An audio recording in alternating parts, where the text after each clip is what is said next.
Bangladesh Myanmar সীমান্তে উত্তেজনা এখনও পুরোপুরি কাটেনি। এ নিয়ে উদ্বিগ্ন টেকনাফ সীমান্তের মানুষ। আর জানাতে সেখান থেকে সরাসরি যুক্ত হচ্ছেন সহকর্মী তাইফুর রহমান তুহিন। তুহিন, আপনি তো টেকনাফ সীমান্তে আছেন, সেখানকার এখন কি পরিস্থিতি দেখছেন আর কি বলছেন এলাকাবাসী?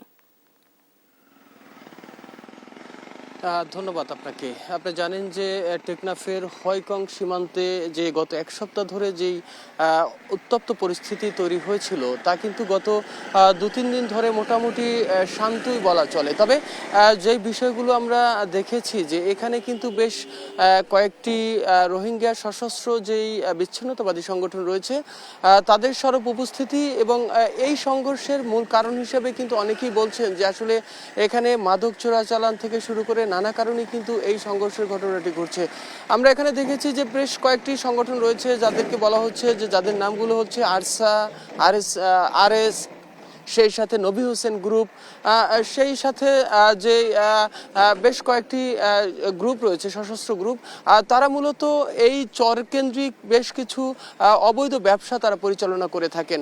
সেই ব্যবসা পরিচালনা করতে গিয়ে কিন্তু অনেক সময় যে আরাকানের যে যাদের নিয়ন্ত্রণে রয়েছে অর্থাৎ আরাকান আর্মি, তাদের সাথে কিন্তু তারা সংঘর্ষে লিপ্ত হয়। সেই সংঘর্ষের কারণেই কিন্তু আসলে আমরা দেখেছি যে এই এলাকাটি কিন্তু বেশ উত্তপ্ত পরিস্থিতি তৈরি হয়েছে, যেখানে আমরা দেখেছি যে একটি শিশু গুলিবিদ্ধ হয়েছে।